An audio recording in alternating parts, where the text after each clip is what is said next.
Hello everyone, welcome back to Jessie Kate Creates. I'm Jessica, and in today's video I have a project share for you with a little mini tutorial in it. So let me go ahead and show you the card and then we'll get into all of these supplies. So I made a card for Christmas in July. I didn't get to make a lot of cards for Christmas in July because this was a busy month for me, but I am super happy with how this card came out. So here it is. The inspiration for this card was like one of those like really big grand fireplaces that has the like floor to ceiling stone walls behind it. That's what I was thinking of and kind of channeling when I made this card. So oddly enough, what inspired this card was the Layered Eggs stencil from A Colorful Life Designs. This is one of the stencils that I got to pick out and that they sent to me. And I know it seems like weird inspiration for a Christmas card, but this is a layering stencil. You can see the two layers, and the stencils on their own have some really interesting shapes. So what I'm going to do, I just used the eggs base layer of the stencil to create these pebbles in the background of the card. And I'm going to go ahead and here insert a quick little tutorial showing you how I use this egg stencil to make these pebbles, because I think you could use it for a lot of projects. So I'll go ahead and insert that here. So if you want to see how I made this background, keep watching. If you're not as interested, in the description box I have some timestamps and you can just jump ahead to the rest of this project share. So to start with, I have a 4 1/4 by 5 1/2 piece of cream cardstock. And I also went ahead and grabbed 4 inks that just reminded me of the colors of natural stones or pebbles. So here again, you can see is the Layered Egg stencil from A Colorful Life Design. And if you use it as intended, you get the look of those cracked eggs. But of course, that's not how I wanted to use it for this card. I kind of wanted to play around with it a little bit. So when I saw this stencil in the shop, I thought it would be fun because of course you can use it together to make the eggs, but I also thought one of the layers kind of just looks like wonky polka dots, and then this layer, I wasn't sure what it looked like, but I was sure I'd come up with something. So the more I looked at it, the more I was like, oh, it kind of looks like cobblestone or pebbles. So I really just leaned into that idea to see what I could do with it. So at this point, I just used pixie spray to kind of stick this panel or this stencil down to the cream panel that I'm working on. And at first I put a light layer of that brown ink over the entire panel, and then I just picked a couple of those pebble-like shapes and filled them in with some of that brown and a darker color. And then next I went ahead and did the same thing with the Stardust color, which is kind of a golden shade. And I'm just going to keep doing the same thing with a light gray and a dark gray. Now I will be very honest, when I put down the Stardust, so that's the light yellow color, I was really nervous. I put it down on a couple areas of the panel and I thought, oh my goodness, this is terrible. This is not going to look like stones. It is not going to look like anything. It's just going to look like a hot mess. And I thought about just stopping, but I told myself, you know what, just keep going and see what happens. One thing that I have learned over the years is that a lot of times when it comes to creative things, it might look terrible until it doesn't. Like for the longest time, you're like, this isn't going to work. This isn't going to work. And then all of a sudden it works. So sometimes you just have to keep going and stick it out to see what you get. So that's what I was telling myself here. Just keep going. At the end of the day, it's just a little bit of cardstock. If it works out, great. If it doesn't, that's okay. I'm just out a little bit of paper, and Lord knows I have enough of it. So I decided to just keep going with it to see what would happen.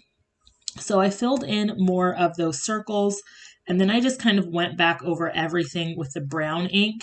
And at this point, you can tell I am not worried about masking anything off or keeping the colors separate. When I was making this, I was thinking about it, and usually rocks and stones, they come in a lot of different colors, and they're usually not all one color. Like one rock might have a lot of different shades of browns or grays or goldens, to it. So I figured, you know what? I don't need to mask anything off. I will let these colors run into each other, and hopefully that makes it look more like rocks or stones. So once I filled them all in, I went back over everything one more time with that light brown ink, mainly because I thought the cream looked a little too stark against the ink blended panel. And I thought this looked amazing.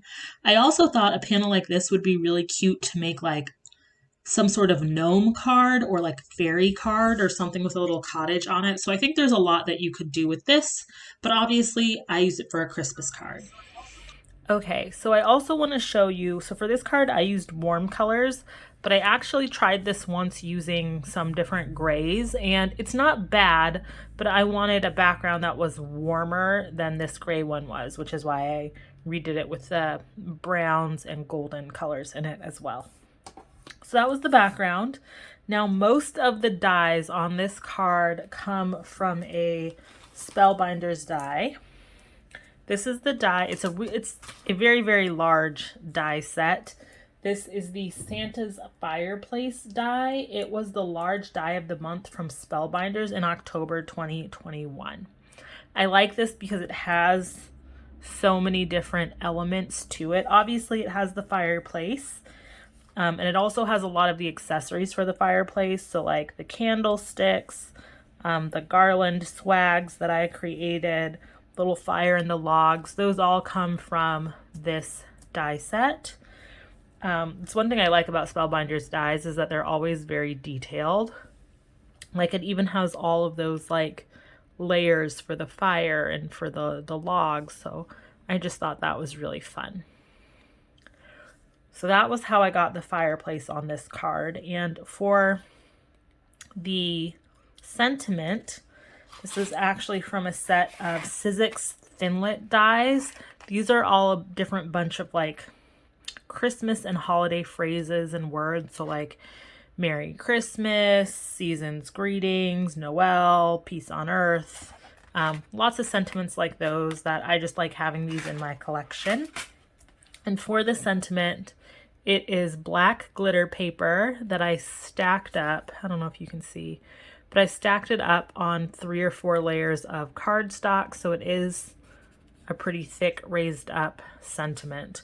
And I should say as well, so is the fireplace. I think the fireplace is 3 different layers of cardstock, so this is a pretty hefty card. There's a lot of cardstock layers to it, but I really like it because it adds so much interest and detail to the card. Now for the little fire in the fireplace, I kind of wanted it to look like there was ash or smoke coming from the fire. So I just took a little Q-tip. I just lightly dabbed it in some white pigment ink and then kind of rubbed it over the background to kind of create that look of smoke or ash or soot, just so that there'd be a little bit more interest and it wouldn't be an empty black space. The other thing I'll mention too is for the front of the card, I added a little extra piece of foam tape under the little fireplace grate. I don't know if you can see it, so that the middle is raised up a little bit more than the sides of the fireplace. So that's the front of the card. For the inside of the card, I kept it really simple. I used this really old stamp set. I use it a lot for holiday cards. It's from Michael's. It's from their Recollection brand. It's an older stamp set, so they don't sell it anymore. But I just like there's a phrase in here that says, wishing you a season of gladness, a season of cheer, and to top it all off, a wonderful year. I use this in a lot of my Christmas cards because I just really like that sentiment a lot. And I thought it really worked with the font on the front of the card. I did have some of the extra greenery that I used on the fireplace, so I just decided to add it to the sides of the sentiment. I thought that was really nice. So that's the card. Again, I'm really happy with how this turned out.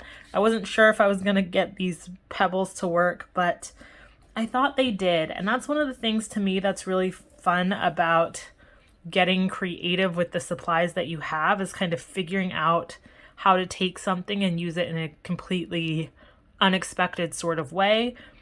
Sometimes those projects work out, sometimes they don't. So I'm really glad that it worked out on this card.